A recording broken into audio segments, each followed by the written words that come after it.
stood out for you?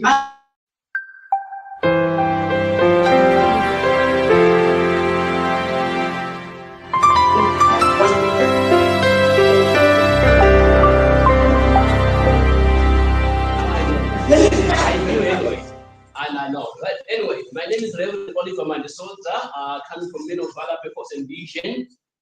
Because of the mentions that are the MVPP component, I stand for the boy child.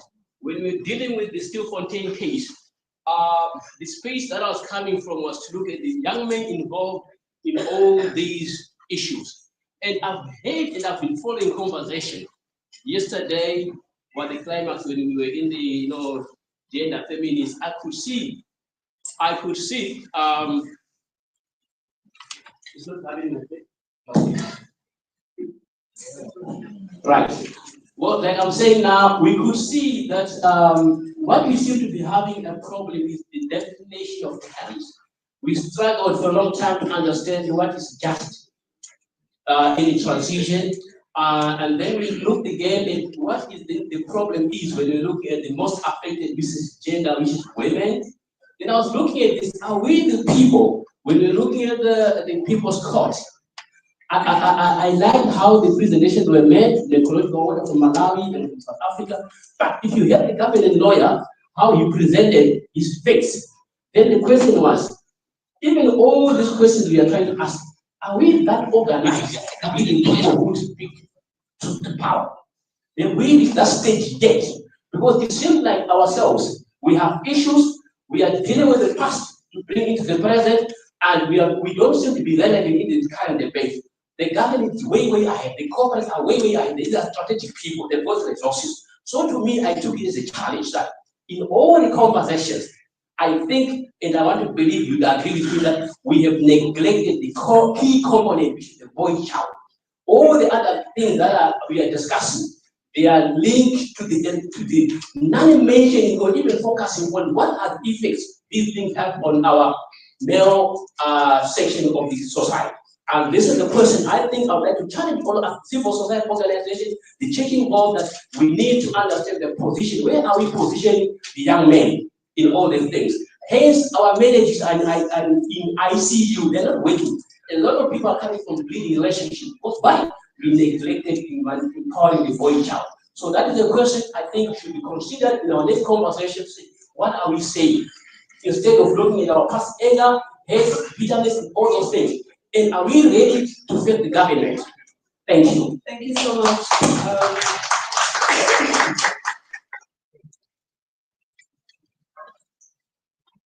Do we have a lady?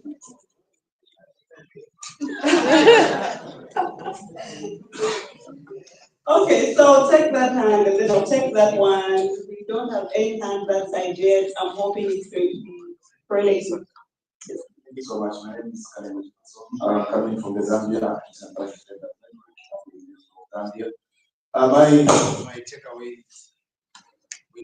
My takeaway is that we've had conversations on the alternative, on the artisanal small scale miners, the existing policies both in SADC, the Africa Mining Vision, the ECOWAS, all the policies.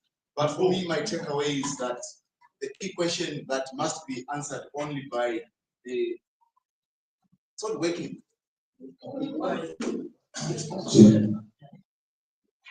Anyway, my key question that I have is that what must be done? And this question can only be answered by the artisanal small scale miners themselves, because we can have all these conversations, the policies present around the laws, but artisanal small scale mining that is affecting the poor man, poor woman who has no voice, and the key of alternative livelihoods can only be answered by the same people on the ground. You can't take away food from the table and expect more. So I think the question of what must be done must be taken to the ground on what really is going to happen if you take away these small miners. Tell them not to mine. They won't leave you. They won't leave you, follow you if it means they're sleeping out, they're sleeping in a house. Thank you so much. Thank you. We have that one there.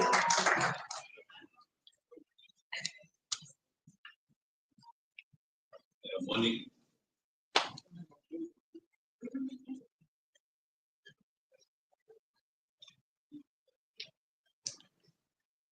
Morning, comrades.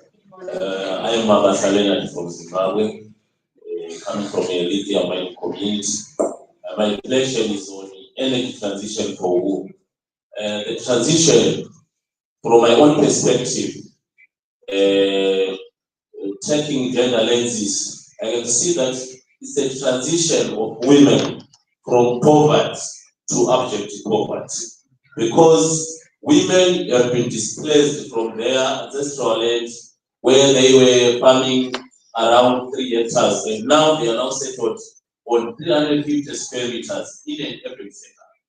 And they produce food for the family, and they produce relish for the family. So there is energy crisis. They cannot even afford to pay prepaid electricity for their family, for laundry, for lighting. So even their children, they will be affected their studies. Thank you. Thank you so much. So I am not going to take any more time, unfortunately. We will still have some more time to reflect, unless we have a female that wants to speak, since we paid from the men in the room. Anybody? No one? Okay. Thank you very much.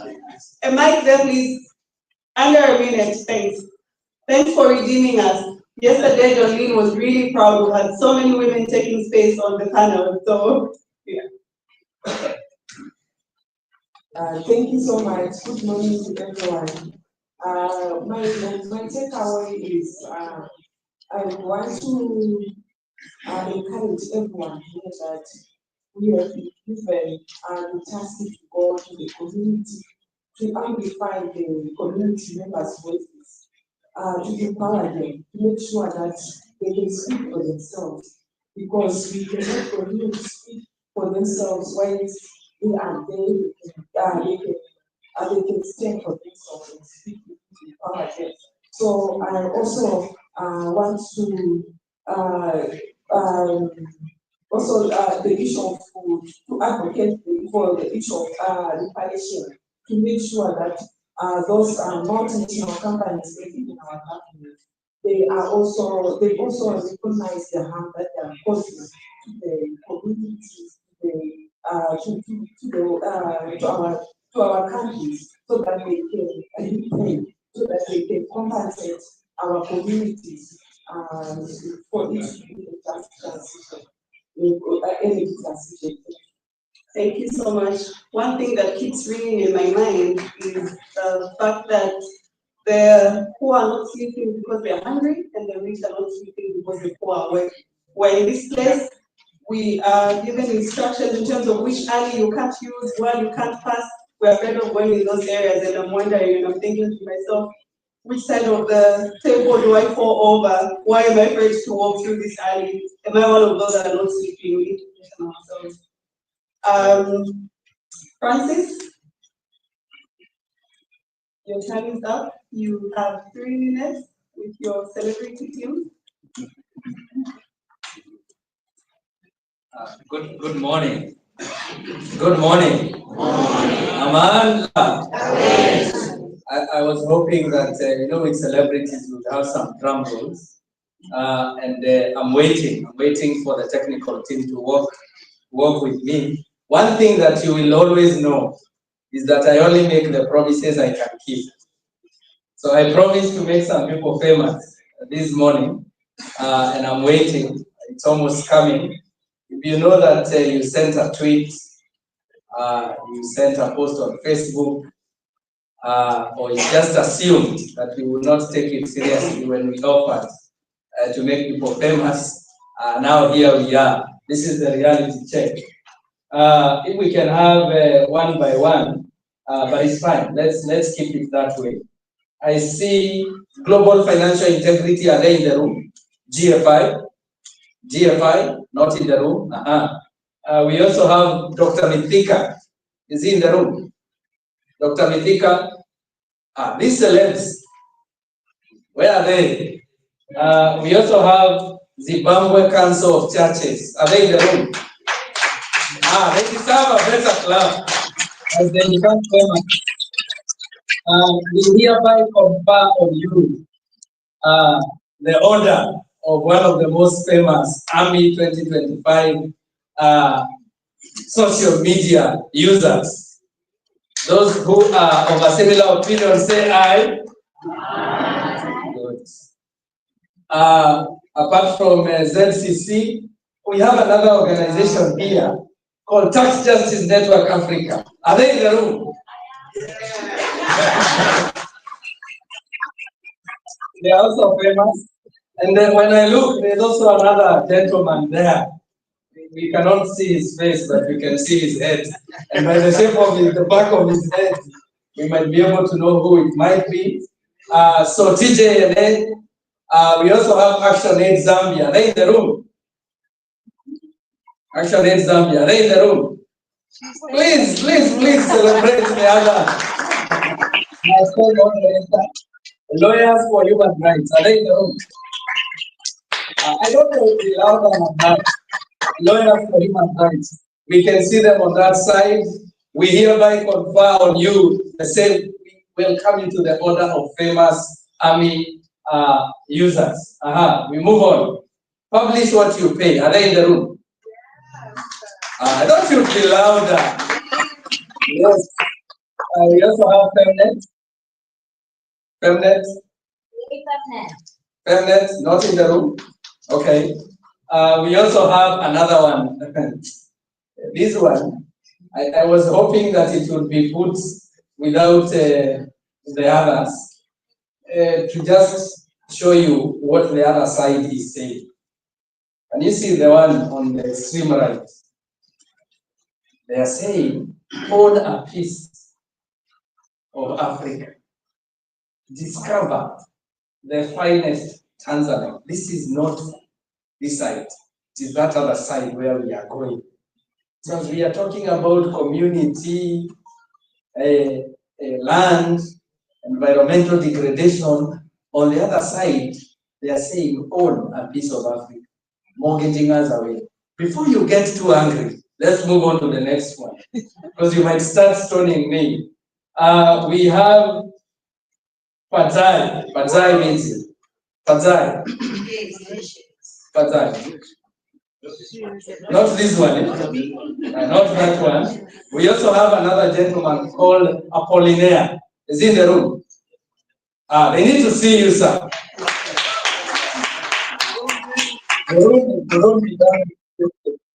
Norwegian Church Aid Malawi, NCA. I thought you'd be louder. We also have Haki Rasilimali. Good. Move on to the next ones.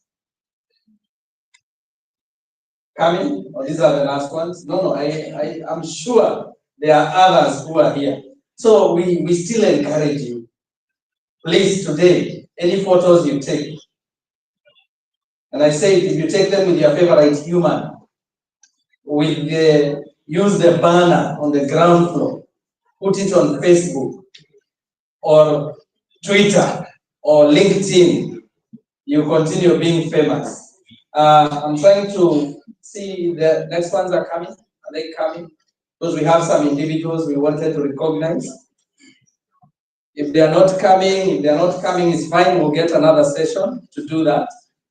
We hand back to my co-moderator to call the people who will be doing the next session. Over to you.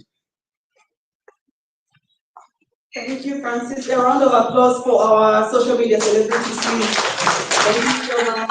Please continue to engage about the AMI on social media. Also visit the AMI website. I think when you scan the program, you should be able to find the website there, but also there are several emails that were sent to you. It would be nice to visit the website and make sure that it's active. I'll call upon the representative from the DRC who is supposed to give us a solidarity message. That one will be promptly followed by Tanzania, Jimmy Luhende, if you're here. And then we'll have Lesotho, Masechaba Torela. So please, very promptly, one after another, we will limit that to 5 minutes maximum. for DRC. DRC. Yeah, I showed mine.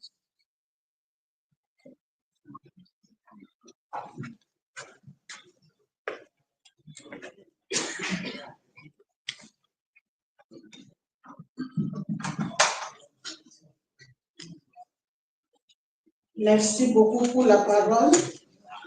Thank you for the floor. Et je remercie tout le monde pour l'attention que vous prêtez pour la République démocratique du Congo. I want to thank everybody for the attention given to the DRC. Alors, notre intervention a deux parties. Non seulement vous annoncer que la mise en RDC s'organise depuis 2017, nous sommes maintenant à notre 8e édition. Et c'est une opportunité pour tout le monde, la société civile, les communautés locales. C'est vraiment une activité qui prend son corps pour rebooster l'activité d'observation et de gestion des ressources naturelles en RDC. I'd like to say that in DRC, AMI has been organized since 7 years now. We are organizing ourselves in order to boost our activities in the DRC. La transition énergétique pour qui le thème de cette activité lors de notre rassemblement. Pour nous, en République démocratique du Congo, nous pouvons dire que c'est la transition énergétique du sang. La transition énergétique de pillage des ressources. Les peuples souffrent à cause du coltan, du lithium, du cobalt et d'autres minéraux. For us in the DRC, we can say, answering this question, transition for whom? We won't say it is transition for black, because in the DRC, people are suffering, people are dying because of this transition mineral, for tan, lithium, cobalt, tin, and so on. Et la guerre que la RDC est en train de subir actuellement, c'est une guerre des ressources naturelles. Nous sommes en train de souffrir parce que nous avons les ressources naturelles. Les riches pillent les pauvres. Et pillent les pauvres à travers d'autres pauvres qui sont des marionnettes. The war that we are experiencing in DRC is a war for minerals. The wealthy people are killing the poor people because of the minerals. And they are killing the poor people using other poor people who are being used as puppets.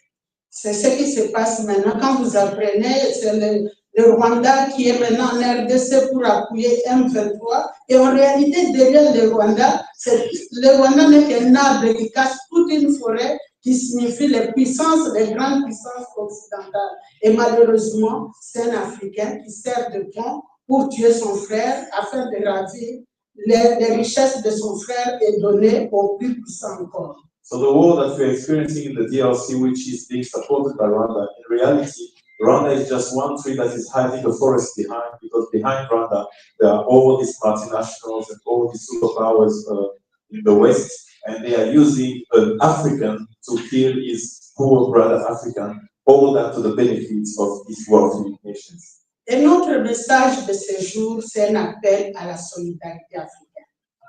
And our call today, we are calling for African solidarity. Et nous saisissons l'occasion pour remercier tous les pays africains qui nous viennent en aide. Et il s'agit bien vraiment de remercier particulièrement la République sud-africaine qui vient de perdre ses militaires parmi les Congolais tués dans le front, le Malawi et d'autres pays voisins, le Burundi et les autres, qui vraiment n'acceptent pas que la guerre soit une occasion de nous diviser en Afrique. Et si jamais nous en Afrique on cède à la balkanisation de la RDC, après la RDC viendront les autres pays. And we would like to take this opportunity to thank all the countries that are supporting the DRC in this war, essentially South Africa, a country that has lost some of the sons in the war in DRC who fought alongside the military of the DRC, Malawi, Burundi, and many other countries. And we have to stand together to prevent the balkanization of the DRC, because if it happens and if it is successful in DRC, the next day it is going to carry on to other countries as well. Et vous comprenez par là que nous ne pouvons pas trop compter sur les grandes puissances pour mettre fin à cette guerre, parce qu'ils sont déjà chez nous il y a 30 ans, MONUSCO est là, les Nations Unies sont là, et la guerre continue. Ce qui veut dire que nous devons nous prendre en charge.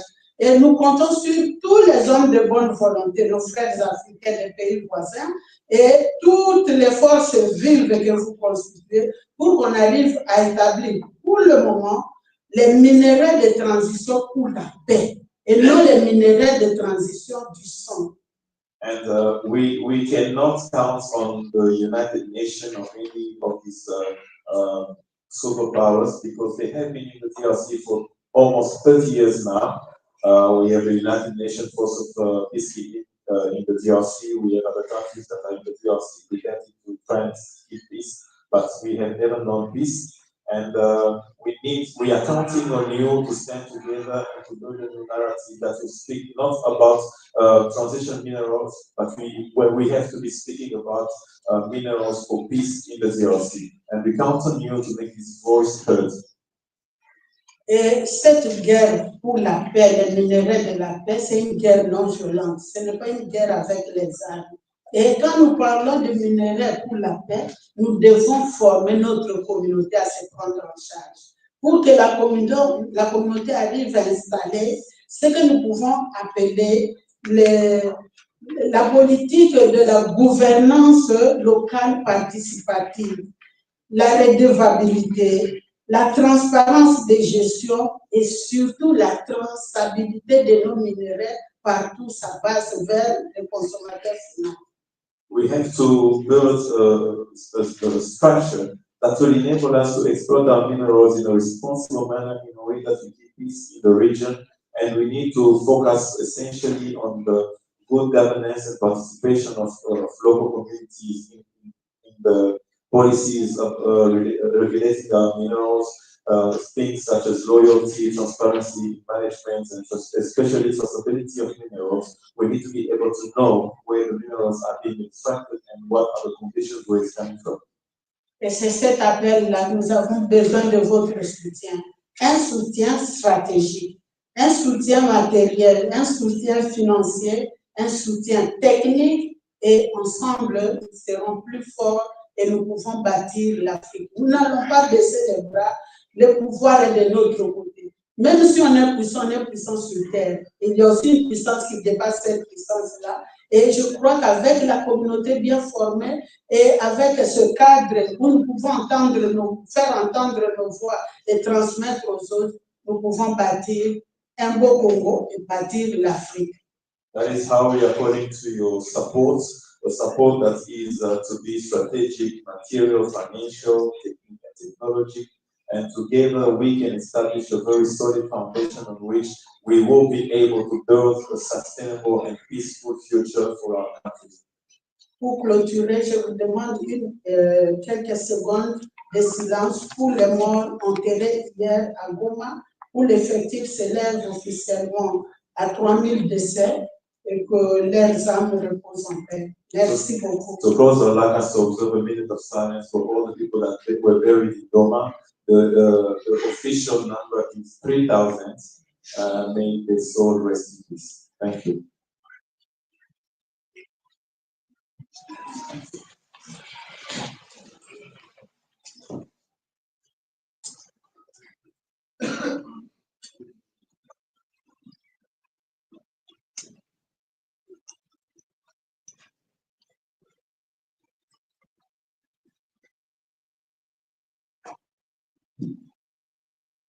Amen. Merci de votre attention. Thank you for your attention.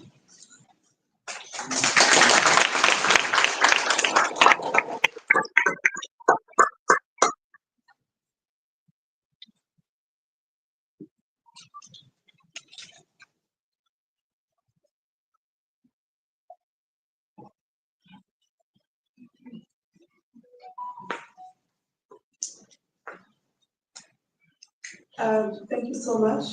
Is the person from Tanzania who's supposed to give the solidarity remarks in the room? Sure. Please come through. And then Lesotho, you follow right after.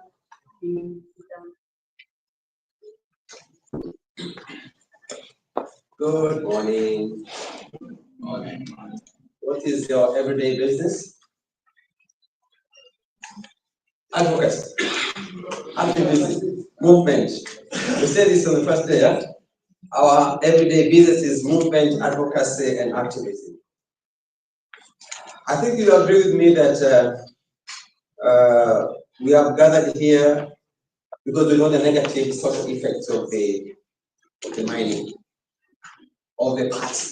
We were told there was a party one day, and in that party we are concerned with is the party that John the Baptist's head was being set, and there was nobody to ask a question. The party moved on. So this party of energy transition, are we going to be silent as our head being chopped, as we don't know the benefit of the party itself? I think we have reflected on the death of John the Baptist, and we have also reflected about the poverty and the sleeping of the hungry. And I'm sure we're not going to sleep again. We have come here to energize ourselves, since we are told that the hungry will not sleep, because the rich and they're also not going to sleep. So the noise and the gatherings of this nature must continue, because we don't want to go back there and sleep. But we have also reflected about the compromised society, that some of us have compromised. And that's something that also we have to take in mind and see how we are going to navigate this journey with being sure that some of us will keep on compromising situations.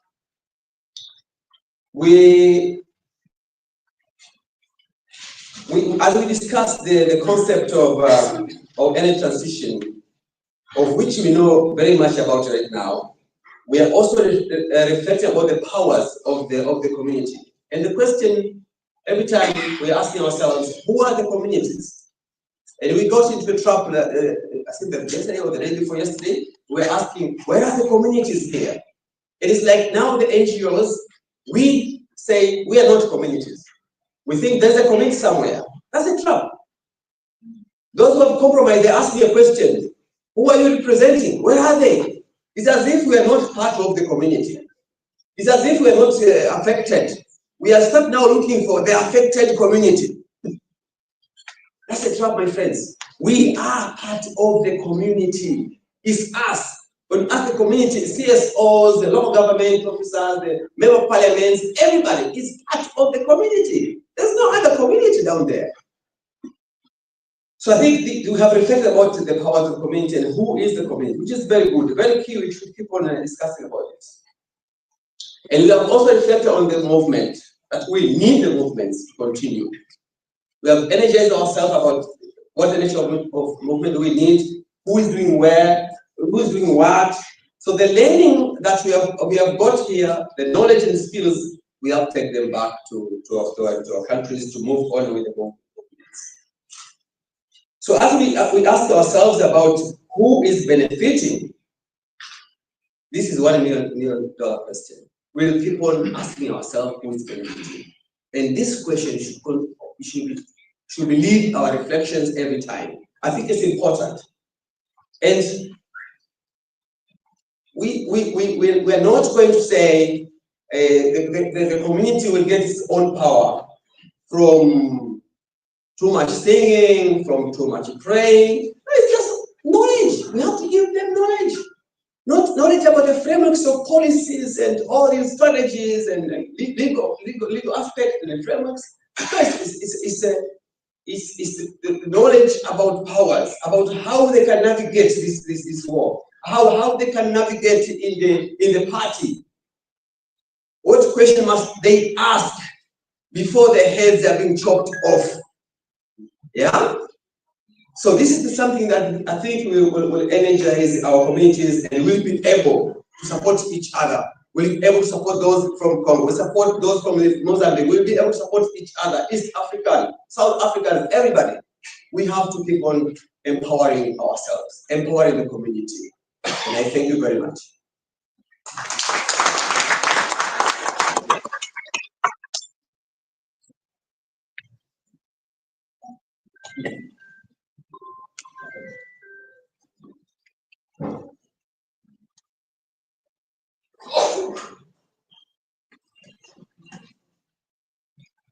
Dumelang.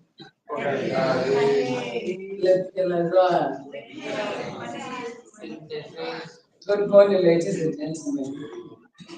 My name is Masichaba Torrella from the Christian Council of Lesotho.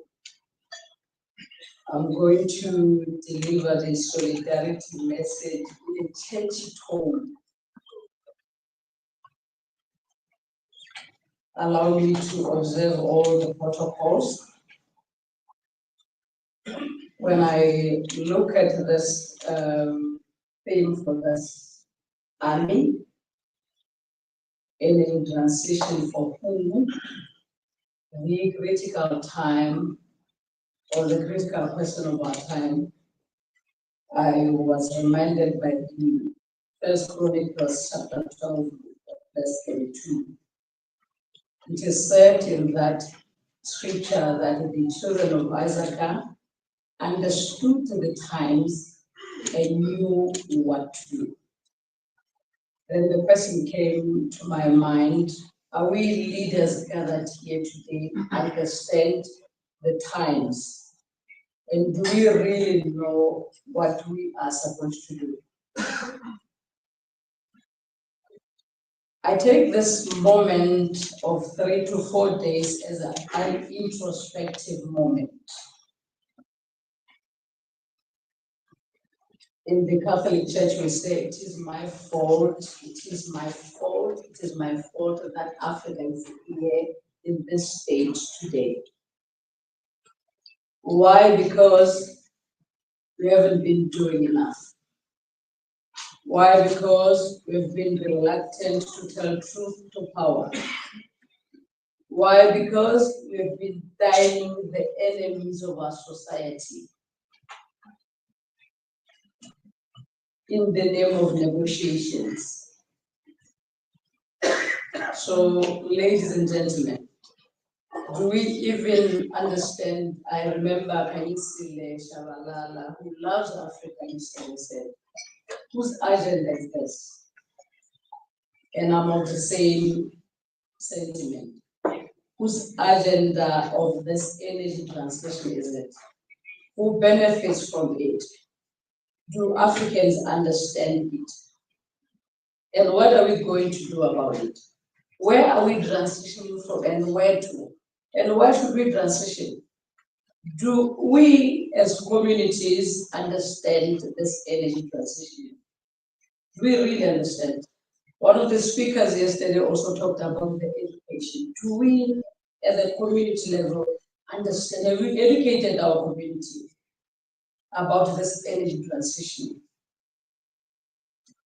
It is said that in the first book or the second book of Kings, chapter 2, verse 19 to 22, it says that the people of the city of Jericho, when they see Elisha, they ran to him and said, as you see, our village is well located, but the water is bad. And then Elisha said to them, bring the new bowl and give me salt. And we went to the spring and doctored the water. Are we still capable of doctoring the challenges that Africa is facing? Can our people in the community run to ask for solutions?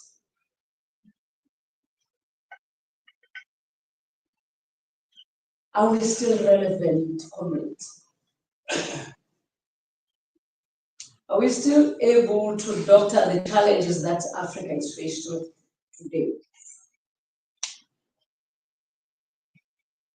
We all know that our continent is located and well located, so it has lucrative natural resources, like water, minerals, diamond, gold, uranium, energy, name them all, that make other continents envy us.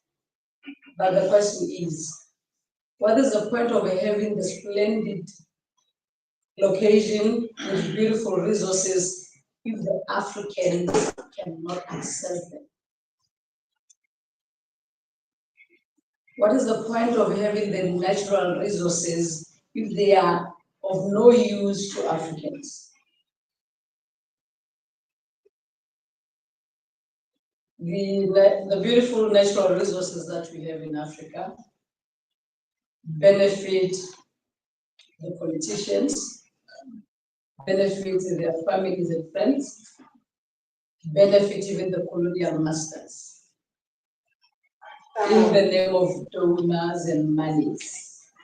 And we've fallen for that. In Sesotho we say mpempe ya lapisa motho o kgolwa ke santsho ya hae.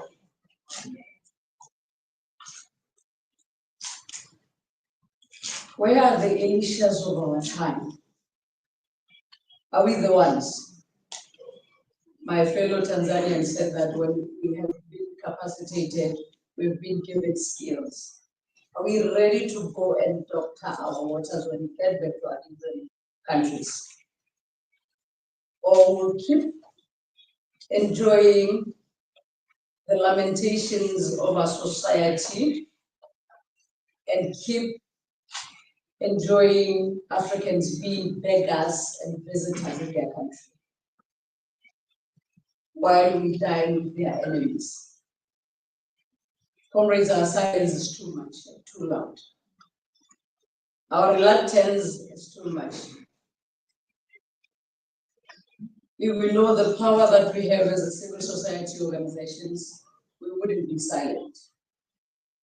If the church knows the power it has, it wouldn't be silent.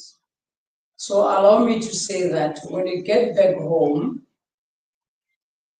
remember to put the interest of the society first and foremost. So I say to all of you, there's one African proverb that I like. It says that a cat that dreams to become big or becoming like a lion must lose its appetite for rats. I thank you.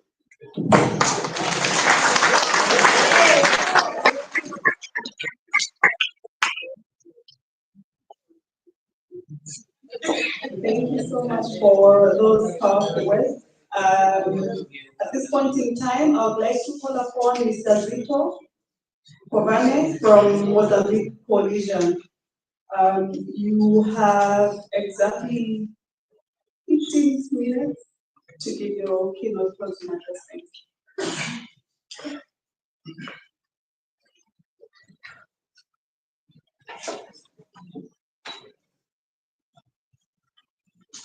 A luta continua.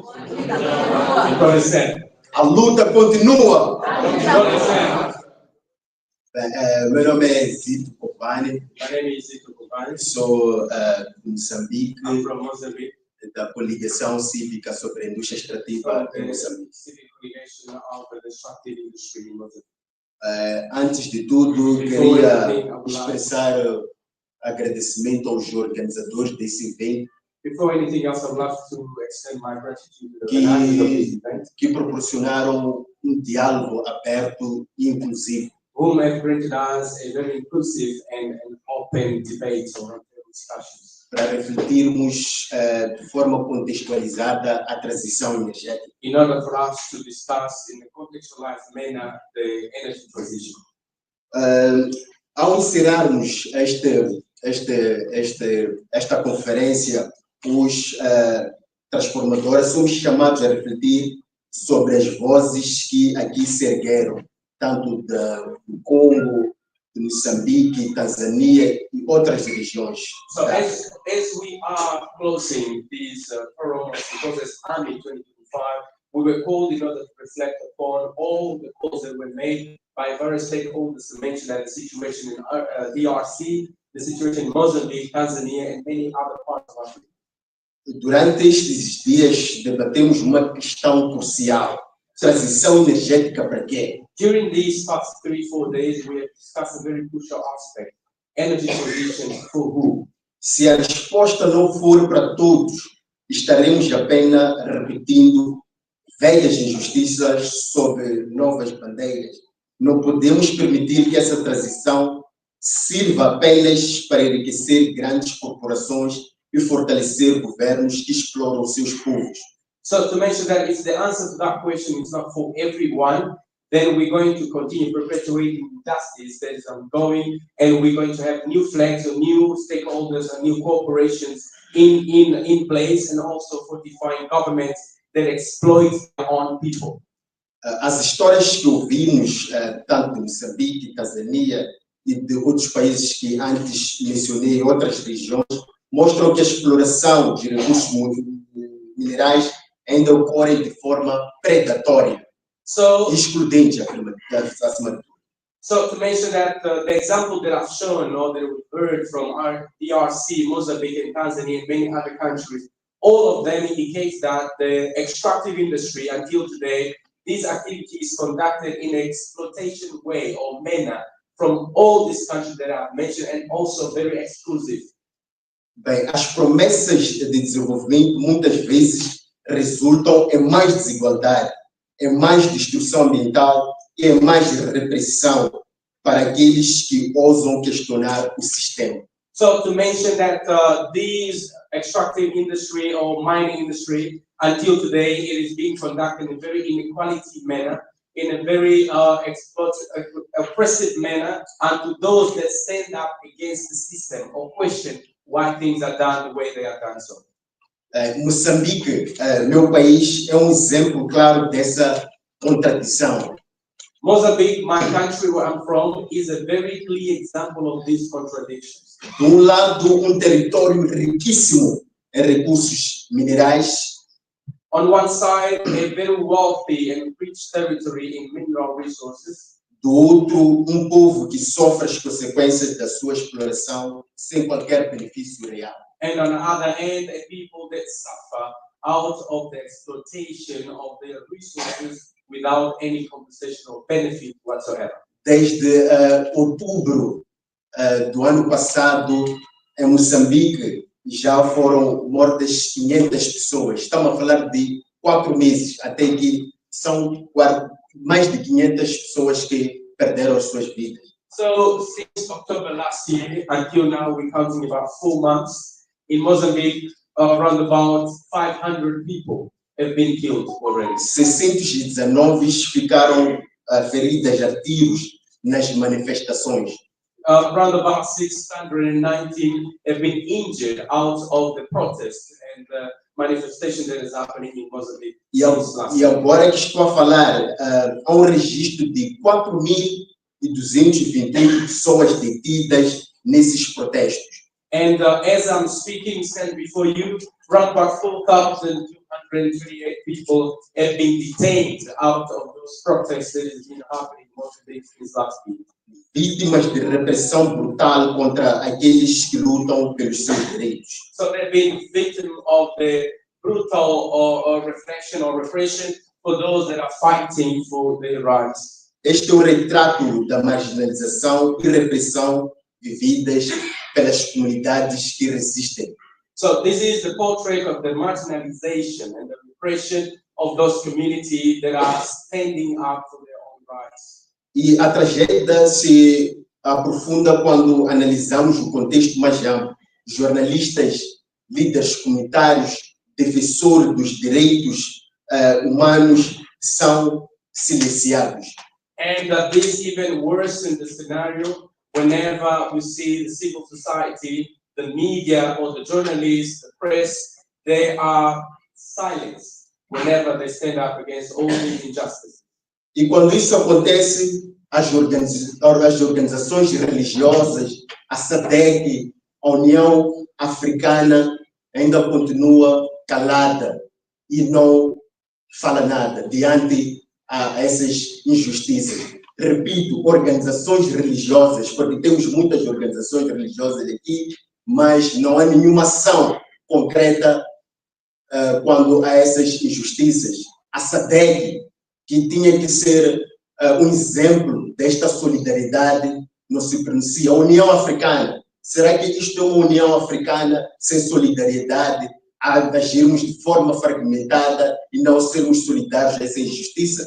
And as those injustices are being conducted, as I speak before you, it happened that the churches, SADC, AU, and many other organizations, they are silent, they are just reluctant, they are watching, they are not doing anything. So before all these atrocities that I've mentioned, is there really an African unity? Is there really a solidarity amongst ourselves? Because I'll also reiterate the churches, because many churches are just following what is happening, Mozambique particularly, but they're not doing anything about it.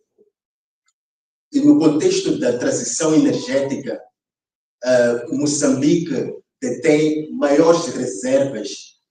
Em todo o mundo é o segundo detetor de reservas de grafite, e temos lá multinacionais a explorarem esse grafite para fora, e um dos maiores clientes é a Tesla, uma empresa mais valiosa a nível mundial. Mas se tu fores a Moçambique, a Balama, falta escola, falta energia, falta um pouco de tudo. É paradoxal o que acontece nessas regiões. So with regards to the energy transition, particularly one aspect in Mozambique, Mozambique is the second largest country in the world with the biggest reserve of graphite. And to mention that it's been already extracted in the locality or the area of Balama in Mozambique. And one of the biggest clients or buyers of that graphite in Mozambique is a company called Tesla. We know whom that belongs to. So, but if you go to Balama, as we speak, there are no schools, there are no infrastructure, there's no development at all. So it's a huge paradox that we face before us. Neste contexto, devemos nos unir como comunidade, como nações e como continente. A exploração dos recursos do nosso povo não é uma fatalidade, mas sim um sistema que pode e deve ser transformado. So to mention that, my take on that, or my recommendation is that we need to unite as a community, as one, as a whole, and our nations, our continent.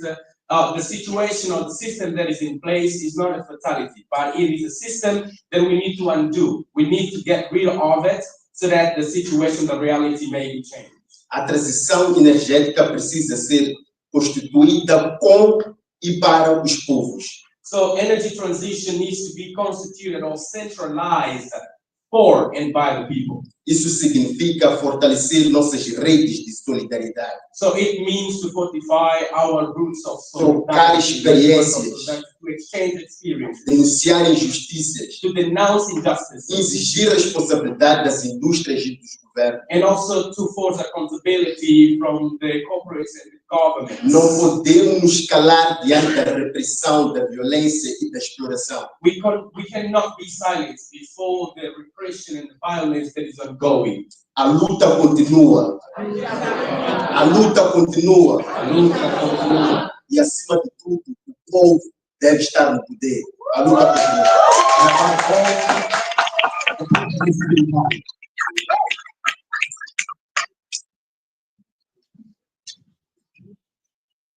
I only know how to say obrigado and obrigada and bon dia.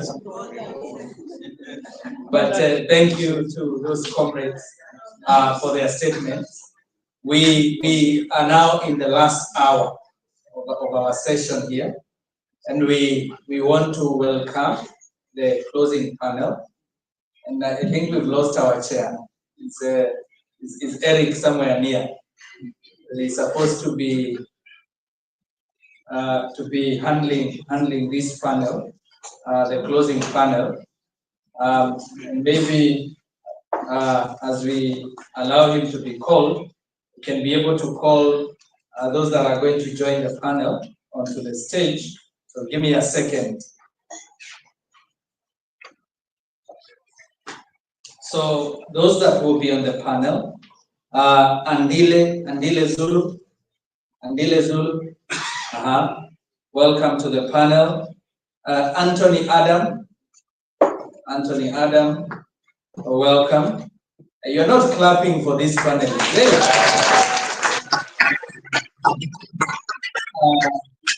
And then we will have Gorata. Gorata. I'm avoiding to say the last name because it says Ramo something, but after that, I'm sure it has a clicking sound. It has a clicking sound. I don't want to cause a problem here. Gorata. Okay. Gorata. And then we have Monica Njoroge. Oh, Gorata is here. Clap for Gorata. And then Monica Njoroge, welcome to the stage.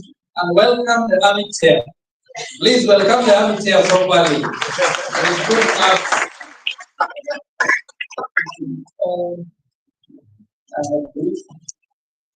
Hassan to come and help me here because, of course, we are trying to wrap up, having a community and together. Is Comrade Hassan in the room? Okay, if it's not, thank you very much. I think we have now gone through the process of the AMI from the opening. There has been a panel that has discussed the AMI and criticized it. We had panels that were discussing issues and how we take them forward. There were speakers who really have advised us. Now this panel is put together to look into all those issues that have been rising out of the conference. And in one way or the other, give us what is their thought. How do we move forward with a lot of these issues being raised? What is it that we should do as a movement? How should we move forward? I mean, each one of them will give a take on how they see things, what do they see the future of this AMI, and how we move on. And I will start perhaps because the ladies were not given opportunity this morning. I'll start with Monica to really take us through what's their thought. Please take a few minutes in delivering with us what will be your thought on this.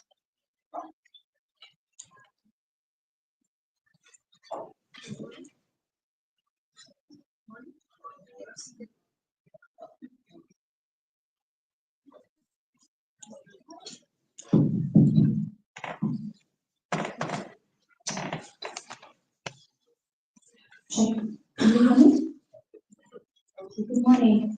Good morning. So I'm from Kenya. I'm not sure we have an Amanda or a Luther continuing in the country, but you feel the energy. I've been introduced, my name is Monica Njoroge.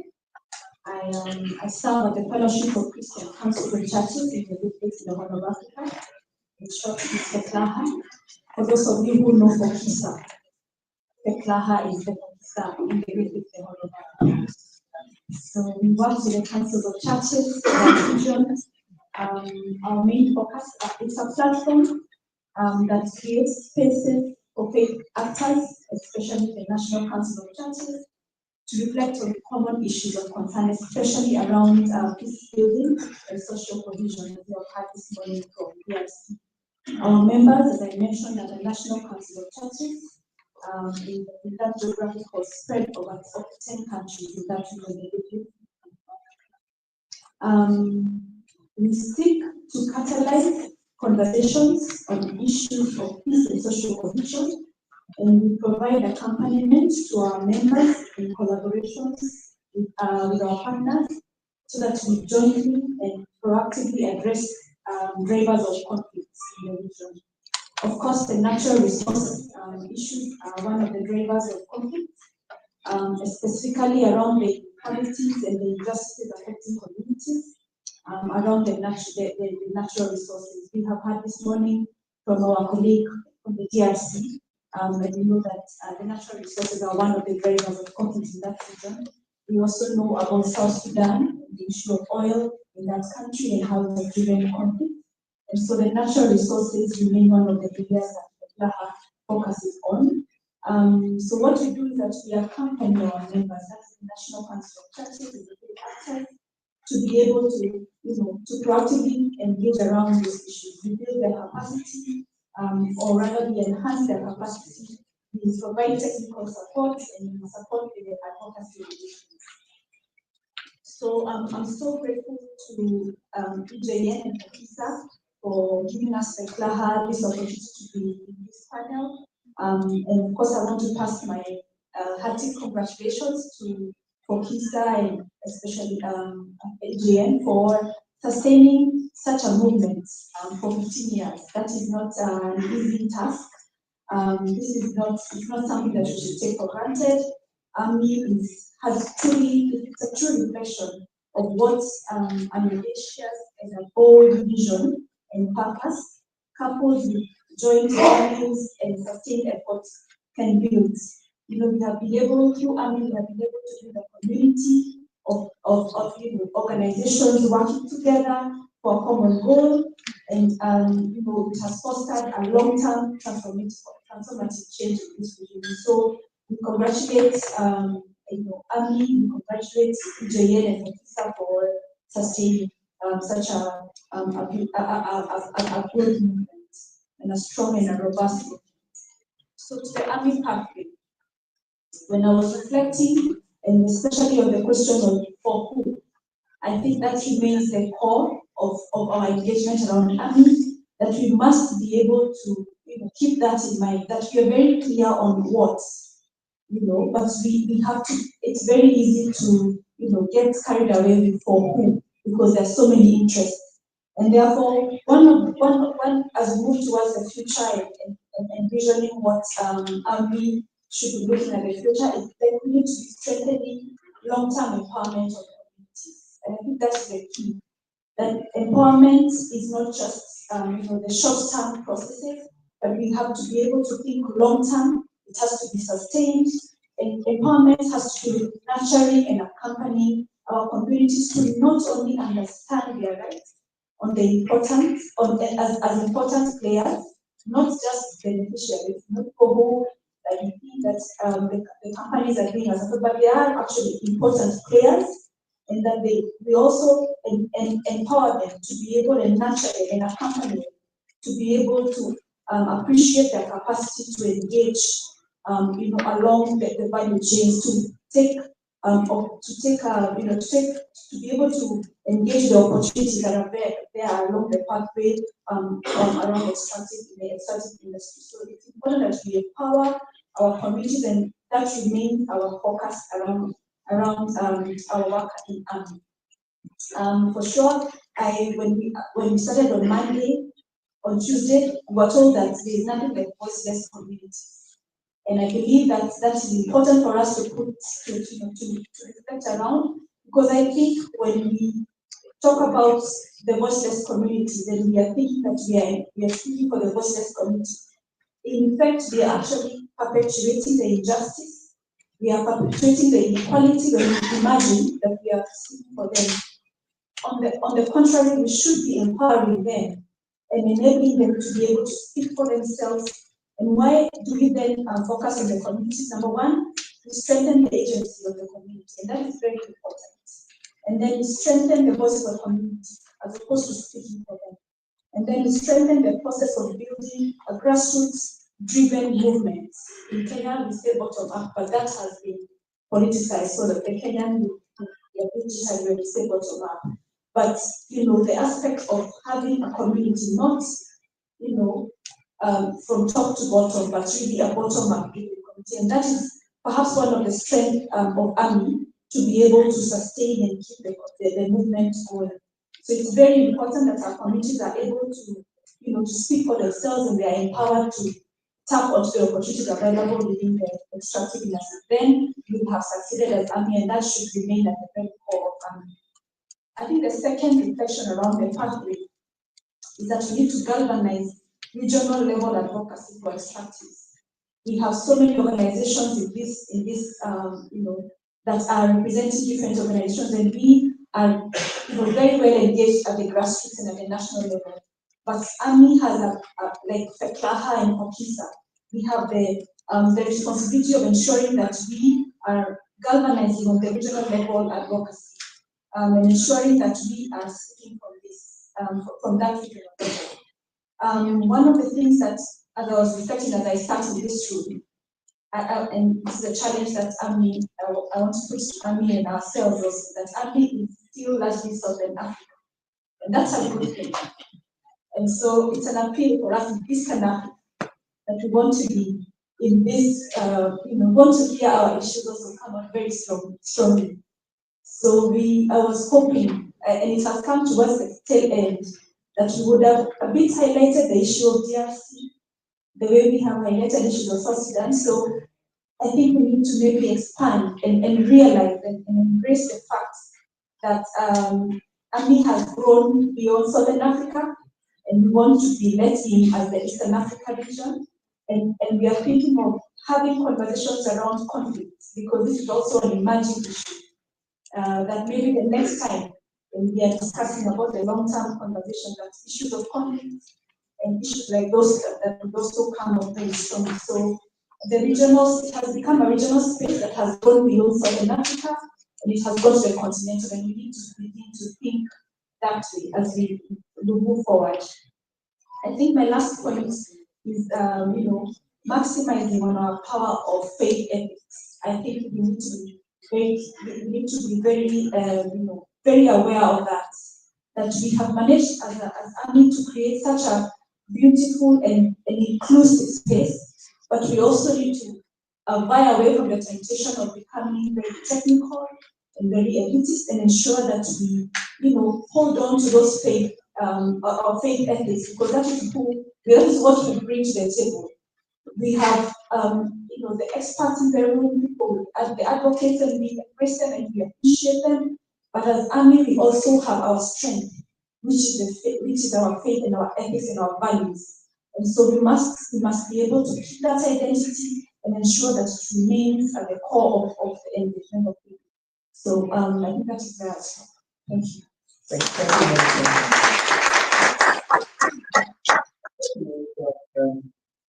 I think you have raised quite interesting points. 3 of them are noted. I'm not going to go into them, but I will also give other speakers to invite, and I will come back to some of them. Anile, your take on the last 3 days, where should we go? Good morning to comrades and colleagues, and thanks to the AMI for giving me this opportunity to engage. My name is Anila Zulu from the Alternative Information Development Center here in Cape Town. And we do research, advocacy, movement building on a range of issues: economic justice, alternative to extractivism, climate justice, energy democracy, and so on. So I'll get straight into it. So I think our response to the question of not just an energy transition for who, but the question of pathways for the alternative mining Indaba needs to be informed by the problem that we're confronting. So we need to have a serious understanding of the severity, the scale, and the extent of the problem that we're having, the reason why we're all here in the first place. And there's 2 fundamental problems that need to be confronted. So first is the reality of the climate crisis. It's climate change, but it's a crisis. The reality is that in the next few decades, it's already beginning to unfold, it's been unfolding for the past few years. We're going to see shifts in the weather and extreme climate events that will threaten the livelihoods of millions, tens of millions around the world, and hundreds of millions as the decades goes by. We're talking about floods, cyclones, heat waves, droughts, wildfires that are going to threaten food security in southern Africa, causing tens of millions to go hungry. We're going to see unprecedented scales of migration across the continent and in the global south. We're going to see the outbreak of new health epidemics as cyclones, typhoons, and floods destroy public infrastructure. We all remember, for example, Cyclone Indaba in Malawi and how that led to an outbreak of cholera, typhoid fever, and so on. And we're going to see more and more people being displaced. Now then, on top of this, you have an economic and social crisis, not just in Africa, but across the world, where increasing amounts of people are falling into financial insecurity, into poverty, and into unsustainable levels of debt. We're seeing wages stagnating, where many people across the world and in Africa cannot afford to keep up with the cost of living. We're seeing a growing crisis of unemployment. We're seeing a crisis of hunger, all while the rich continue to get richer and compound their political power as well. So what these two crises reveal is that there is an economic elite who have monopolized the control over earth's resources in the pursuit of plunder and profit. And there's a very nice quote by Barry Commoner in a book where he says, if the environment is polluted and the economy is sick, the virus that causes both will be found in the system of production. And that system of production is neoliberal capitalism. What I mean by that is that for the past 30 years, what elites have been trying to do is to find new ways to accumulate wealth and restore their power as economic elites.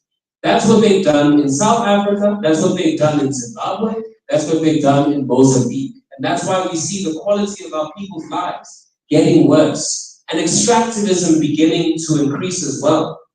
And so for them, the just transition for the World Bank, the IMF, for Goldman Sachs, for Glencore, and even for renewable energy companies in Europe, is not an opportunity to actually confront the climate crisis, to stop environmental pollution. No, it is a new a way to make profits and build their wealth accumulation. It's quite clear for them that the chase after green minerals and making Senegal and South Africa and Vietnam sign these just transition partnerships is just about making profits under the guise of we're going to provide you renewable technologies, we're going to improve your climate adaptation systems. That's not what they're interested in. This is an opportunity for them to accumulate profits. And it is a new age of colonialism that Africa is going to be facing overall. And so we cannot expect the people who cause extractivism, the plunder of the continent, who then also cause the climate crisis, we cannot expect those elites to then give us solutions to the problem. They have no ability to solve this problem because it isn't profitable for them to do so. If it was profitable to confront climate change, we wouldn't be even needing to discuss the energy transition. But it isn't, so they won't confront it. So this means then that we need to be really clear about what the just energy transition is.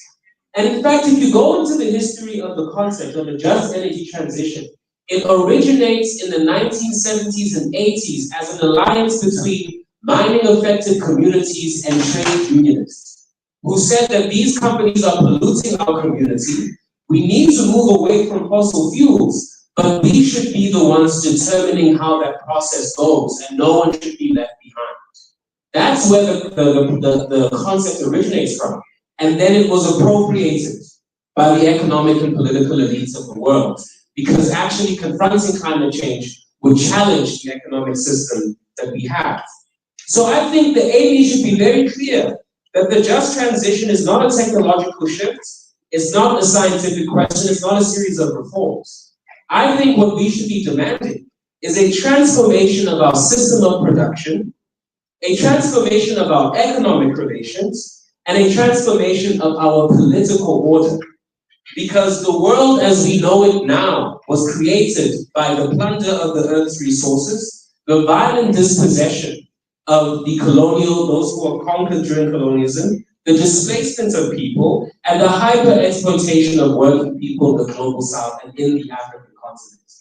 We cannot expect the just transition to be a mere tinkering. It must be a transformation of our lives as we know it.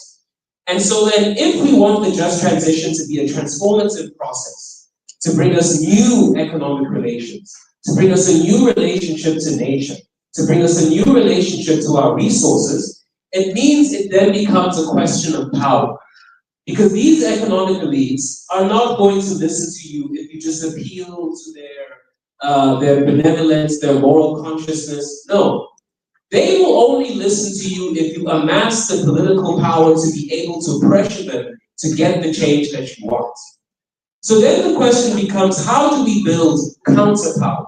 Power against the World Bank, power against the International Monetary Fund, power against the fossil fuel and gas industry. How then do we do that?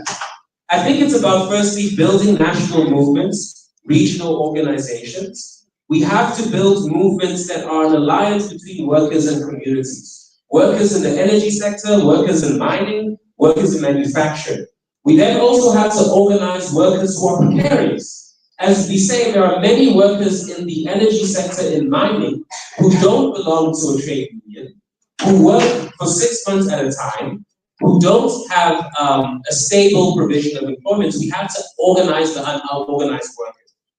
Then we have to have strategies and demands which challenge states and private capital at the same time.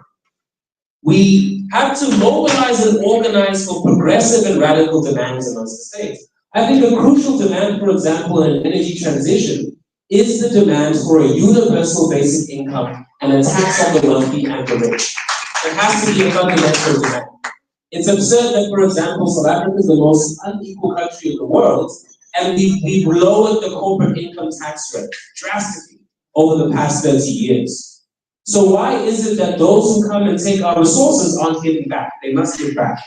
Secondly, and I'll end with this, we have to hurt the ability of multinational corporations to make profits and accumulate wealth. Not because we are vindictive or jealous or whatever, it isn't about that. Their power comes from their ability to accumulate wealth. It's a cycle. They accumulate wealth, and then they use that wealth to influence our politicians, to influence our political systems, and all of us end up being spectators in our so-called democracies, because the wealth have put the government in their pockets. And the only way to stop that is to hurt their ability to accumulate wealth. And we can discuss what that looks like, but it looks like strikes, it looks like protests, it looks like, I would even say in some instances, occupying the offices of National Treasury. Right?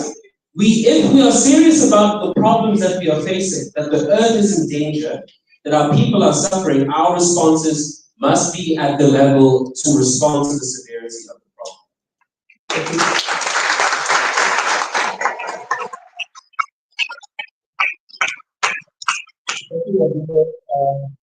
I think let's allow speakers to go. I'm not going to make any intervention. Let's allow Furada to provide this. Mela? Molweni? No, you will. Yes. Yes, ma'am. Yes, it goes. Great. My name is Farata Raji Ramkutani. I come from Botswana, and I'm here on the auspices of Botswana Council of Churches. I am 2 years old into the physical attendance of the army, and I am 7 years old in following the discussions and the dialogue around the army. And the past 4 days have been so interesting, have been so informative, and have opened my eyes and my ears to a whole new world. In Botswana, we have a new government. After 58 years of being ruled by the Botswana Democratic Party, we are now led by the UDC, Umbrella for Democratic Change. We have a new president, Advocate Maboko Isikosa, So he has the roots from South Africa. And in my culture, when there is a death or a wedding, we slaughter cows. And when we don't have enough pots, we go to our neighbors and borrow their pots. And the expectation is that when all is said and done, you return the pot with something inside. Don't clean the pot and turn it to the oven.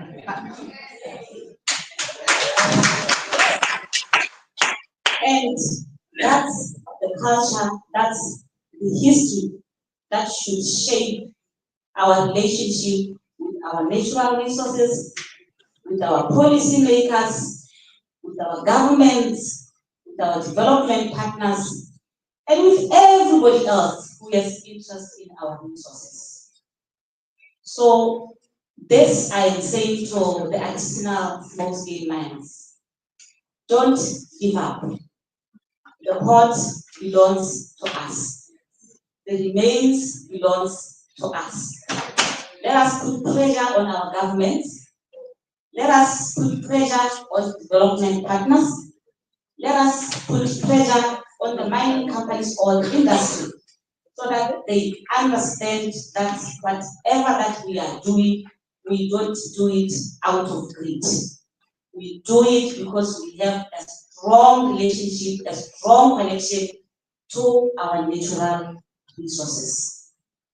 We started at the church, and it took us 1,000 steps back to when it was the government, the church, and the tribal leadership.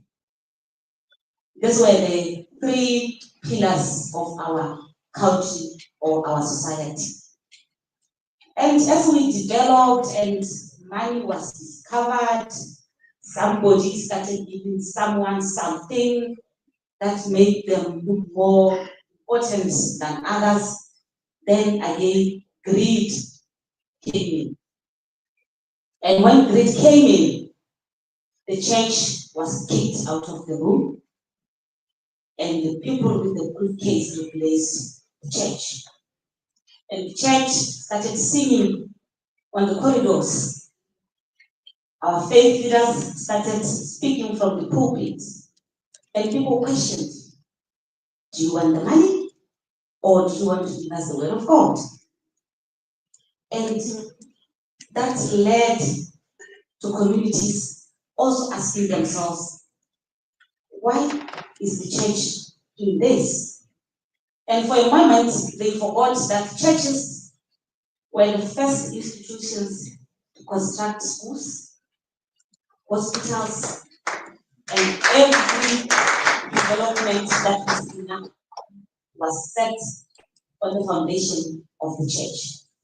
That is why today we have our faith leaders in the forefront. And I was so impressed when we went to the Methodist Church that is where the meeting, one of the first meetings, that is where it took place. So that should jog our memory back to appreciate and go back to the faith sector and say, hey, we are sorry, we didn't listen, but we are ready to engage, we are ready to listen to you, we are ready to hear your voice and relay it back to our communities. And to our tribal leadership, we changed a lot of laws and took rights from them. At first, they were responsible of land allocation. Anyone who wanted to do anything on land had to go to the chief. And then again, greed came in. They gave our chiefs alcohol, they gave our chiefs tobacco, they gave them suits, they gave them nice suitcases so that when they travel to their relatives, they can see how well dressed they are. And then that's how things changed. We started making them sign papers that they didn't understand. And it raises the issue of understanding the content of the contracts our countries sign on our behalf in the name of improving our livelihoods. We don't know anything. I remember when our former president, Dr. Eric Mohamed Masisi, negotiated with DBS on the new deal. We were so excited and said, wow, for the first time, somebody is really from the government and doing this with DBS, negotiating. And then we later on realized, oh, no, man, DBS has not been paying us taxes. They owe us billions of money. And why is the government negotiating with someone who owe us so much money? And then there was some contracts there, and we asked, oh, since we are being transparent, may we please have the Minister of Finance come and explain to us what is in your contract, what does it entail? No, we can't share that information with you. Okay, then you haven't done anything different. So what I'm saying to our development partners, our Oxfam, our benchmarks, our Afrodebt, our Tax Justice Network, please link with us at community level so that we know the right words to use when we are dealing with government people. Because we write letters, and the way we write our letters, they don't provoke those who have to make the change. And sometimes our letters end up at the reception. Baradas brought a letter, okay, it's here, we know it, put on the table. But once we write our letters in such a way that it captures the leadership, then I believe we can go somewhere. What I am, in short, trying to say is we have all done a very good job as the army. Let's give ourselves a round of applause. We have made so much change in our communities. If you go to Ghana, now our communities understand that at any given time, they can go and see the manager of Botswana. They can go and see the manager of DBS because we got training from Benchmarks Foundation on how to do that. Before then, we couldn't do that.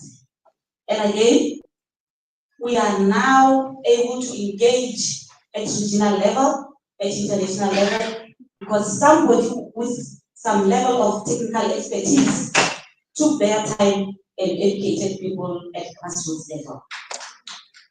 So, with that being said, I wish to say to us, Aruta continue. Thank you.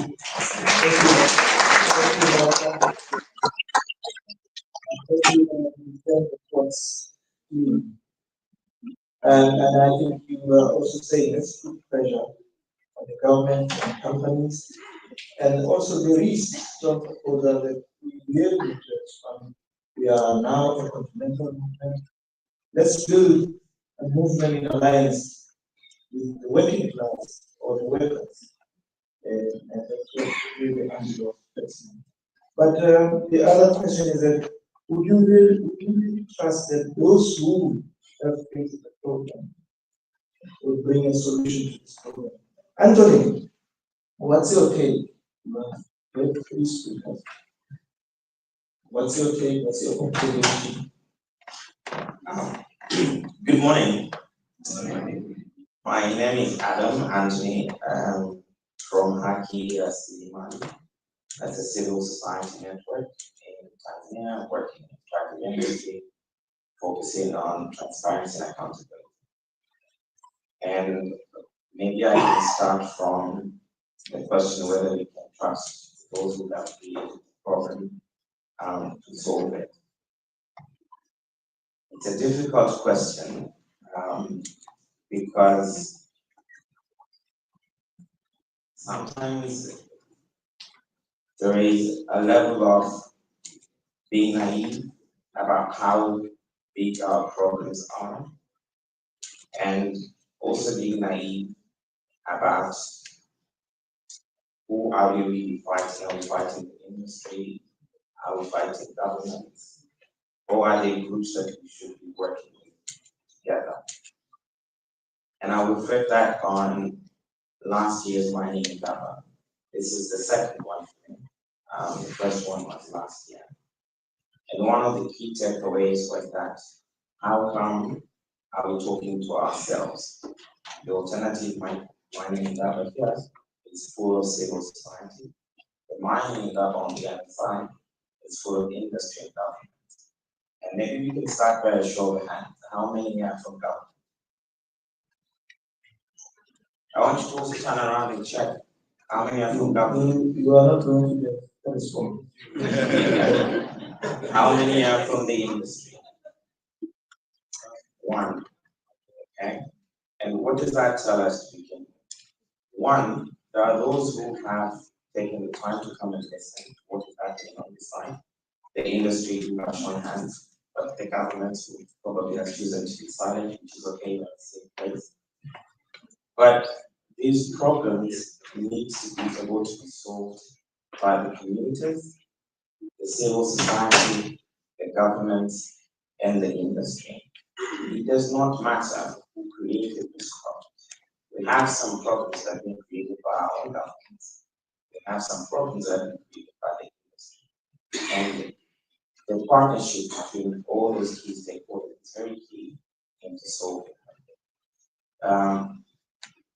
The previous speaker spoke about the extractivism and the capitalist nature of exploiting the society and the community. But as an economist, capitalism has no morals, whether you like it or not. If you have studied the economy, capitalism has no morals. If capitalism had morals, they wouldn't be making super profit.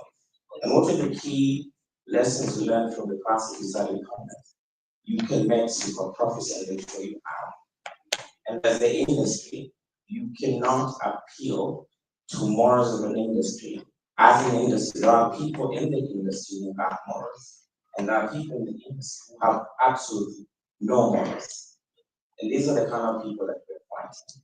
Our role as a civil society is to make sure that the governance structures can uphold the government and the industry accountable.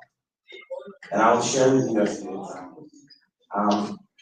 I sit in the Tanzania EITI board, and it has taken over 15 years maybe since Tanzania joined the EITI. But this year is going to be the first time that Tanzania is releasing its contract with the companies. And what was one key lesson from those contracts? One of the key contracts between the government and the government said will release a part of the contract. The company said, we have no problem, release the entire contract. Now, if you were thinking that probably industry was your problem, this was not the company's problem. It's simply okay for you to release the entire contract. The government said you release part. There are companies that do not want that contract to be released. The government is saying they're going to release that contract. So you do not have a constant enemy. Your enemy at any point can change. It can be a government, it can be a company, it can be a civil society. There are civil societies that have different focuses on some of these questions. And we've talked about energy transition for food. I think it's a very important question. And you can think about it from many different parts. Energy transition is spearheaded by companies in industry, government, from the European Union and from the West. But if just energy transition was a key priority, Tanzania would not be exporting 7 times coal in the past 2 years. Since the Ukraine-Russia war started, coal exports from Tanzania have gone up 7 times. And where is the market? It's in Europe.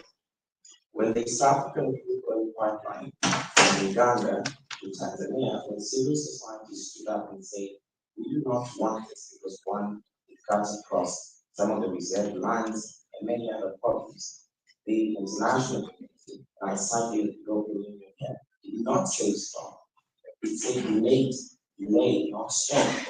So the energy transition we ask for who, the very important question is maybe we are on the wrong agenda. Maybe we're jumping on a bus, or we're jumping on a question that we shouldn't be focusing on at all. Our focus is the community and how do they benefit from not just the critical minerals or the energy transition as a concept, but how do they benefit from the resources that you have in the land? How do they remain safe? How are they protected? How does the governance structure make sure that our government and communities are getting better deals out of it? And you're not going to get a better deal by saying we're going to speak a civil society. When we left last year from Army, us from Tanzania, our colleagues from Kenya, from Jersey, from Uganda, one of the key lessons we say, some of these things need to be taken back home. So for the first time last year, we organized our own East African Solar and Indaba in Dodoma, in Tanzania.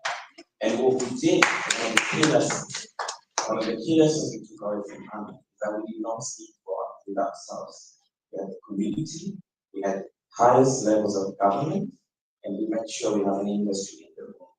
What does that say? Is that everyone will be able to speak and get the key audience of everyone who matters to make important decisions. And I think that's the key lesson that we took from Army, and I'm happy that we've seen it this year as well. That one, we've had diversity of content in terms of topics, diversity of countries. The discussions were not, for example, dominated by South African context, and we've had diversity of speakers. And I think that's a key learning from last year, that we've seen a change this year. And I want to finish with the last question which we were given, whether Army is a spark of change or a movement. And I don't think it's a choice between the two. I think it's both, depending on when you started to attend Army. When I started to attend Army last year, it was a spark of change. Because then you listen to the conversation and how other communities have managed to do better and gotten better deals out of the resource government. For someone who started attending Army 16 years ago, maybe this is a movement that you're part of, that you have seen it through and through. And I know this morning we got questions from other colleagues from Tanzania as well, asking, can you see the impact of Army? Because I started attending Army 10 years ago. I come back to my question of being naive. I don't expect a change in 2 years, especially if you're fighting government and industry. So you have a choice to take whether Army is a spark of change for you, whether it's a movement, or it remains both. You come every year, come here every year to get motivation as a spark of change, but also remains part of the movement and expect that some things will change along the way.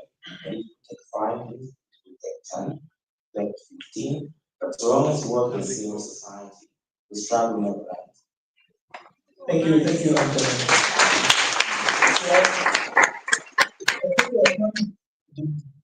Very disciplined, especially with time. Now, I'm going to offer the room an opportunity to engage. For every speaker, please don't go beyond a minute. You are not making a presentation. These are the people who are making a presentation. So you should be concise and straight to the question of your intervention. So I will start on the other side. Can I get a hands on the other side? One hand. And then let's get the first hand, and then we will see if you can come, because I'm coming on this side. I'm taking one, and I do not know who to take. Let me take the gentleman in between Sunny and. So let's start on the other side. So you can know we're taking 3 now, and you can keep your hands down. We'll come back. We're taking 3.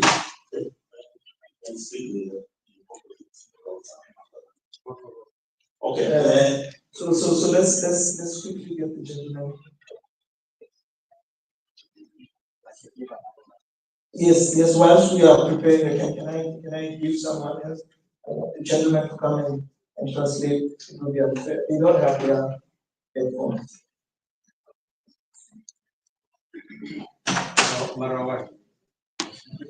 Let's say, come here now. So we'll come back to you once can the translator come be prepared here? So thank you for the opportunity. Auntie Zulu, you are an inspiration to me. There is hope. A young person like you knows that capitalism is a brutal system, not to be celebrated after. So well done. I don't know who trained you, but I know you're KMTC now. So well done. Keep it up and teach more people of your age. Thank you. Let's go back.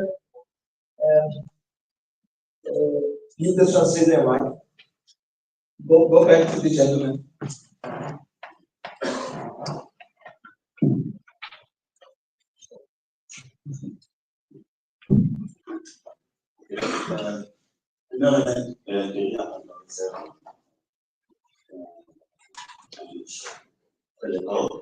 First of all, I would love to thank the panel.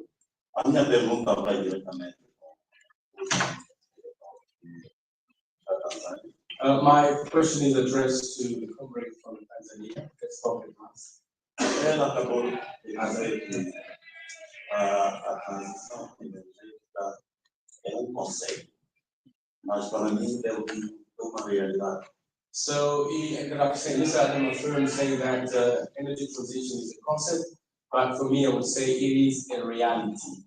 O que eu vou dar exemplo, eu tenho comunidade que tinha facilidade de viver, fazer alimentação, comida, com lenha, mas hoje para conseguir lenha, elas têm que fazer mais de 10 quilômetros para encontrar lenha e fazer comida.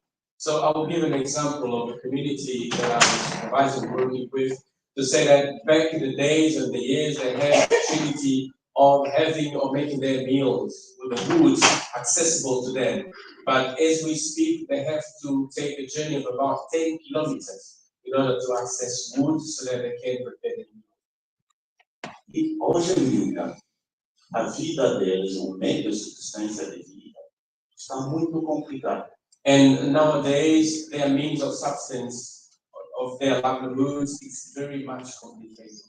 Eu queria trazer essa ideia no sentido de não só pensar na transição energética, no sentido só das indústrias, mas temos de pensar também com as nossas práticas que podem, afetam e que têm efeito negativo sobre a transição energética. So I would love to bring into attention that this concept of energy transition, not only at the level of the corporates or the companies, but also within our practices within the community that is affected directly with the so-called energy transition. Então, para mim, devemos pensar quais são as boas práticas que podem nos permitir I'm going to intervene. I think your question has been noted. Is energy transition a concept or reality? I think that's the question you wanted. Exactly. So please, let's move.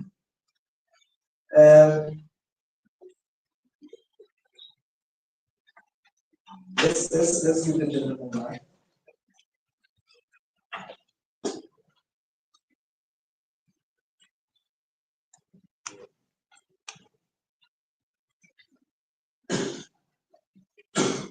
Good morning.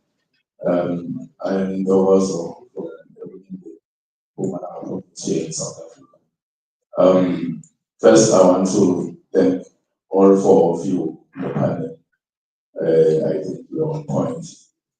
The second thing is that I think the information that we get here is very, very important and necessary in helping communities to find a position, not only knowing our rights, but also being able to put those rights into action and fight for information. So the information here is very important. But I also think there's a need of extra support to communities when this information is starting out to be implemented by communities. Often communities take their books that Comrade Andy just mentioned of confronting the profit making of industries, and that's where industries support communities in ways that are not really pleasant. In most cases, there are court cases. In most times, there are also violation of human rights through force from the states. Go straight to the question now. No. I don't have a question per se. Just making a reflection of the matter. Please wrap up. I am asked for, then you get 1 minute. I'm looking at time from where I'm staying. Yes. So I'm going to intervene so that we allow many speakers. Yes.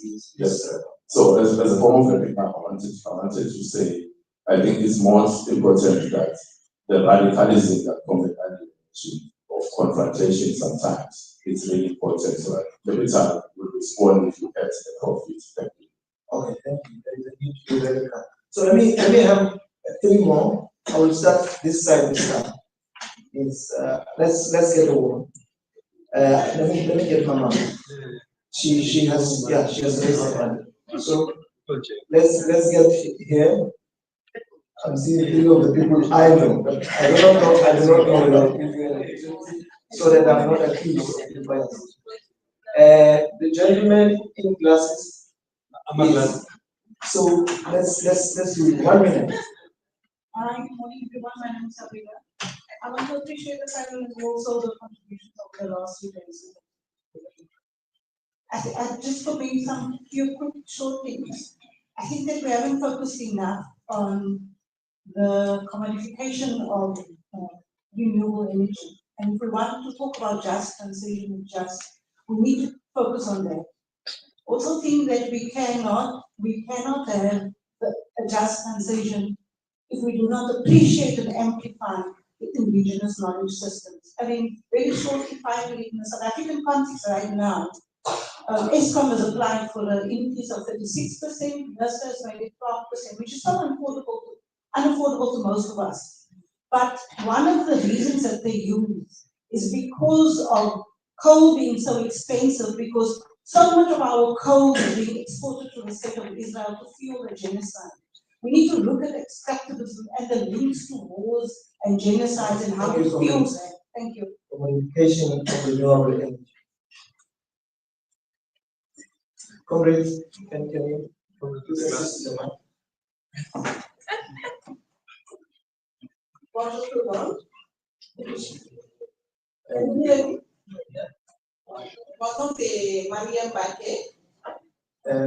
I'm not sure you will understand the French and we have.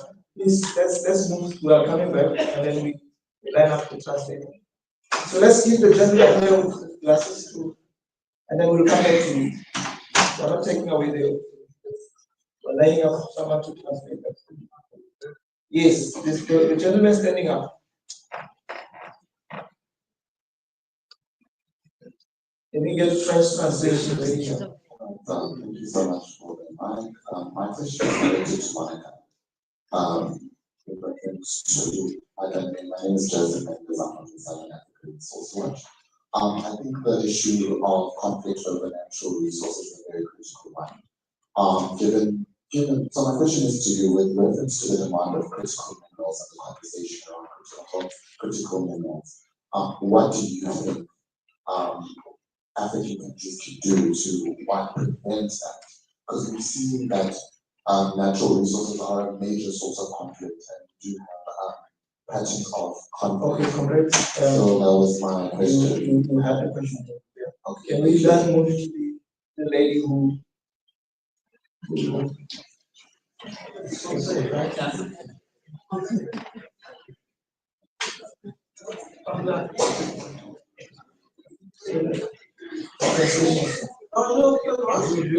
morning. My name is Mariam Baké, and I'm coming from Senegal. It's my first time to be at AMI.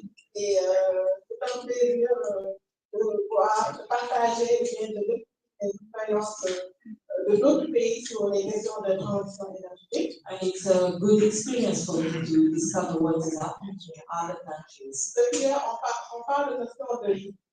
Et moi, à mon avis, la transition énergétique va tenir compte des priorités chaque pays, également de ses réalités socio-économiques. When it comes to just, you have to take in account every country's reality. Aujourd'hui, le Sénégal, à l'instar de l'Afrique de l'Indonésie, nous avons bénéficié d'un financement du JP. We got the financing from the JP as a Senegal. Et aujourd'hui, notre réalité, c'est que pour le cas du Sénégal, le financement du JP est de 2,8 milliards de dollars. On a que 6% de subventions et le reste du financement, c'est des prêts. And the financing that has been given to Senegal, we only have access to 6% of it, which is around. Je m'excuse, madame, quel est le montant? So we have a $2.8 billion that are supposed to be given to us, but we only have access to 6% of that amount, and the rest should be debt that we have to repay. Et l'objectif est d'accélérer notre accès à l'énergie. Et nous allons résumer, madame, résumer, s'il vous plaît. Résumer. Please, summarize, please. Summarize your question. Allez directement à la question. Ok, j'aimerais savoir, pour le cas de l'Afrique du Sud, où c'est 90%, 86% c'est vraiment à diminuer l'utilisation du charbon. Quels sont vos besoins en termes de prise en compte des communes dans le plan d'investissement? Est-ce que vous rencontrez des difficultés dans la mise en œuvre de votre plan d'investissement et comment la politique de l'Afrique du Sud est impliquée dans ce plan? Merci beaucoup.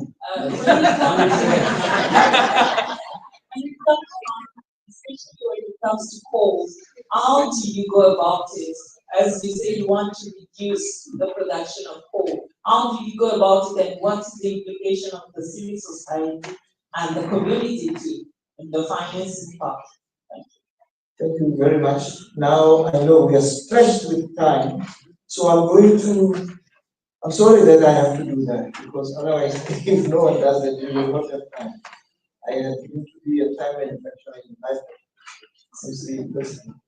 I'm just going to allow panelists to wrap up. Every one of you have 2 minutes. Answer the questions that we posed to you, respond to the questions that you know. That's your attention. 2 minutes.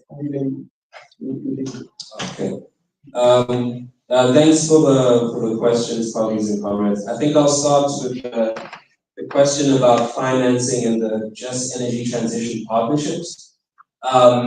So from AIDC's perspective, and I think it's a perspective that's increasingly shared by a lot of civil society in South Africa and within the global climate movement, this Just Energy Transition climate financing is very dangerous. We call it green structural adjustments, because the first problem is that you take out these loans, they must be paid back with interest in a foreign currency that's often depreciating against the euro and the dollar.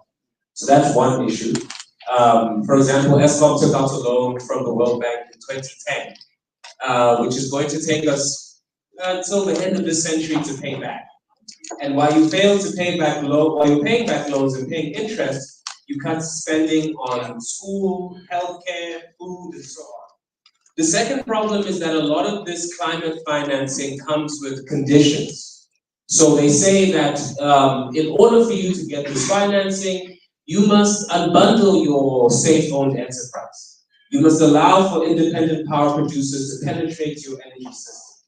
You must lower minimum wage requirements so that companies get cheap labor. You must have high interest rates so that creditors get good returns on their borrowing. You see what I mean? This is just a new era of structural adjustments under the guise of solving climate change. And the final problem, the real problem, is that these loans slow down our ability to transition.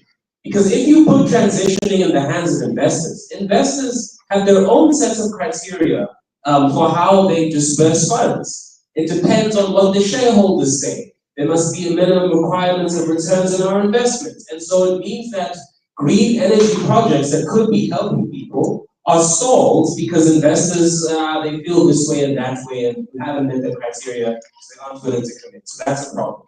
Then just responding to the commodification of renewable energy, It's something that I think the AMI should think about and take on as a demand, that we must have universal access to electricity. Electricity is a fundamental need for human beings. It's implausible that there are so many people on the continent that still don't have a reliable connection to electricity. And why should they pay for it? We should begin questioning why there are certain things that we pay for if all of us need it, and begin to explore alternatives in terms of how we fund the provision of universal services. It used to be that in countries like the US and in Europe, which had a golden age of capitalism, they didn't do it through tariffs. They did it through taxes on their corporations. Now they've switched their game and expect us to do it through tariffs, and they don't want to talk about taxing the rich and wealthy. We have to reform our tax systems to have universal provision and access to electricity. And I'll end it there. Yeah.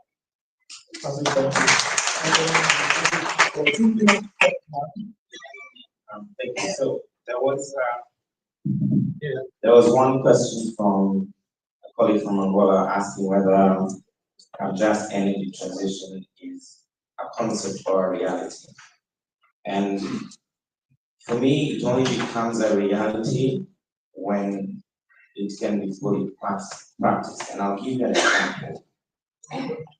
If a Norwegian company wants to enter into a contract of extracting gas from an African country, and 95% of that gas is exported to Europe, under the disguise of just energy transition, I don't understand whether that's a concept of reality, because why?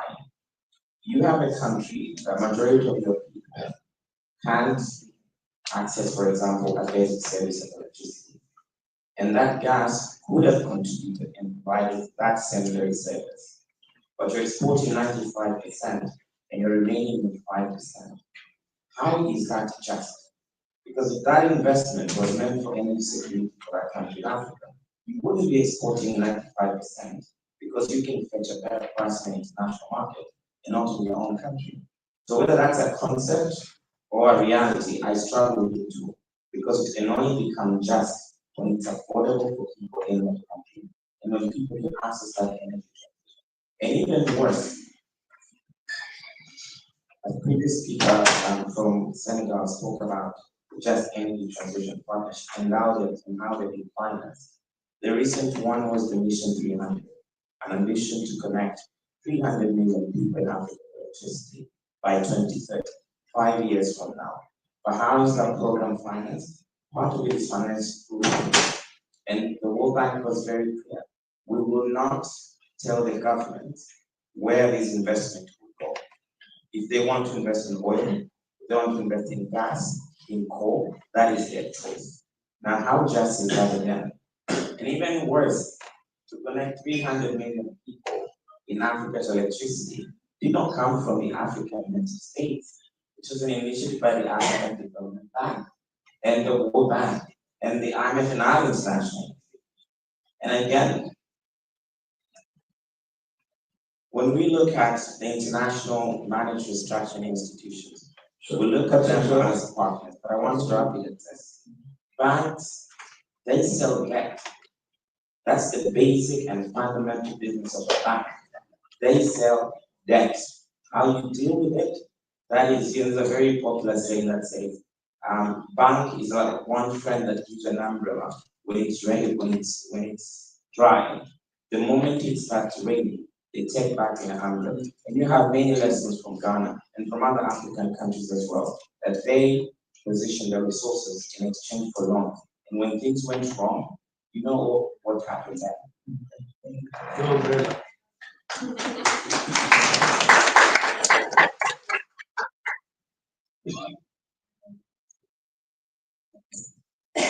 My question was, what do you think a country can do to address the issue of conflicts, especially given by Africa? So like a very broad subject in question, because I feel there are so many interests involved in that issue, the business interests, it has political connotations, and the community is caught up in the middle of that conflict. So it's not, I don't have a one answer for that.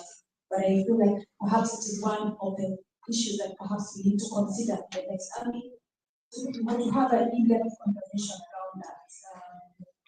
What do we do about the affected communities that are caught up by conflict driven by natural resources? So I feel like a multi-sectoral engagement around that is very important. So I wouldn't want to gloss over and give a one answer to do injustice to such a grave matter.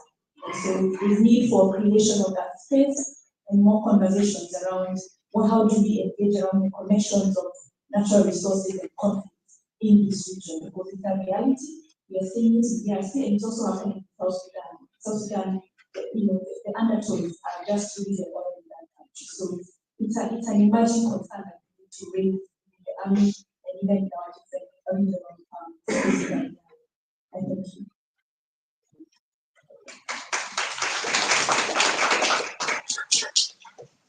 In closing, we know where we come from, we know where we want to go, and we know how to get there. So let's go.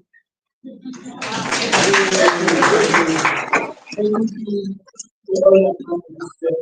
excellent. The only thing that we are running short of all the time is time. And this was a great conversation. Thank you. You can now.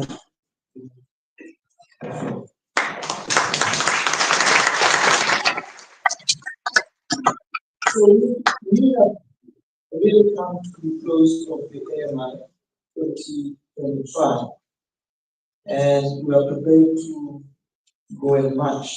So I would like, as we close, to call all members of the steering committee. Please come to the fore, all members of the steering committee. Whoever gets to the chair first.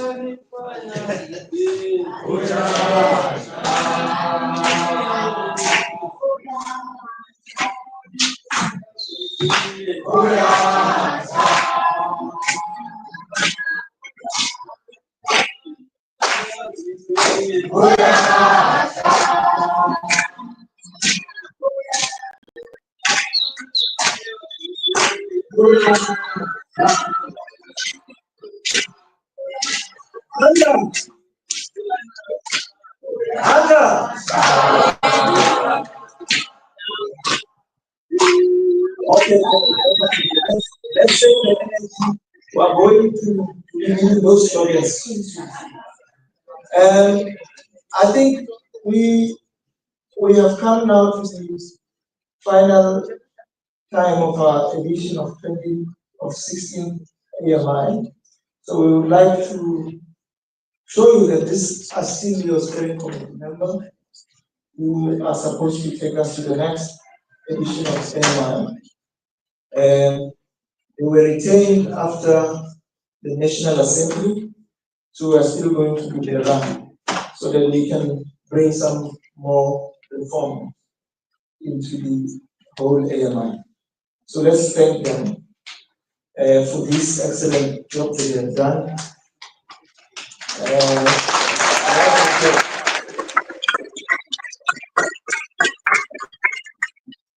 So now I don't know whether you want to, in global terms, I would want to thank everyone without naming funders, members of the community, members from the church, and all those who have really supported this AMI. We would like to thank you. And I suppose a vote of thanks in some of those who have contributed to this will come in formal letter.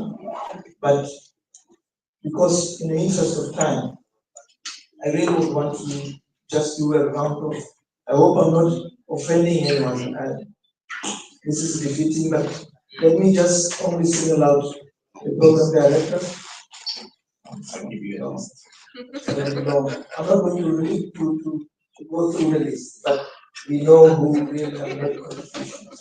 We are thanking you very much. But let me single out the two program directors, for steering us for the last few days. Francis and Daisy, you are great. Thank you very much.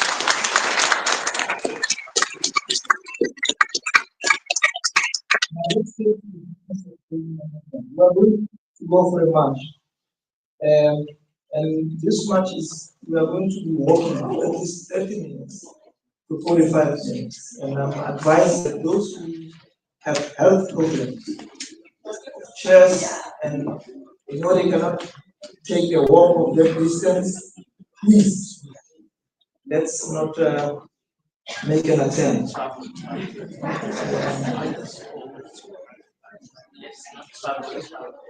Yeah, so we are now marching. I mean, can I have those who are volunteering to be marshals stand up and at least come to the front?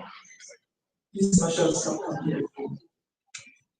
So we will be moving from the company gardens to CTICC, and we're going to hand over a memorandum. So the mining Indaba on the other side, they have designated people to come and receive our memorandum. So there will be, but when we arrive there, before we hand in the memorandum, as it has been a norm of this Indaba, we are going to observe 87-second moment of silence. But they do not know, but we will do that because we will be the ones singing anyway. So, and that will be in respect to the soul that has passed in Stilfontein. So we will do that when we arrive at CICT. So we must know that many roads are closed. So the conditions that they have provided us these permissions, because tonight there is a state of the nation address. So there is all important people in Cape Town, including us, we are. So we should be finished there by 1 o'clock. So from here, those who have never got their t-shirt, please do quickly get your t-shirt. The marshals are supposed to be 50, right? Because is this the only list we could? You said the others who can't walk wasn't come. So we have about the chief marshal. So we have 8. So we at least need 5 volunteers. So we need two more. We need 2 more marshals. Manga will be another chief marshal. There's a hands on this side. Yes, yeah, don't, yes, so don't be afraid, even if you are not from South Africa, you can still be a machine. Yes, you join him, please. So I think there are 2 buses, there are 4 buses for all of us.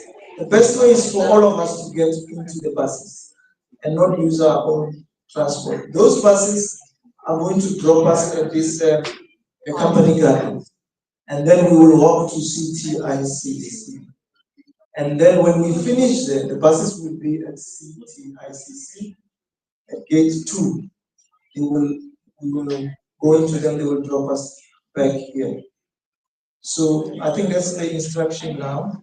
I'm not here, I'm not sure if I'm joining, am I doing anything now?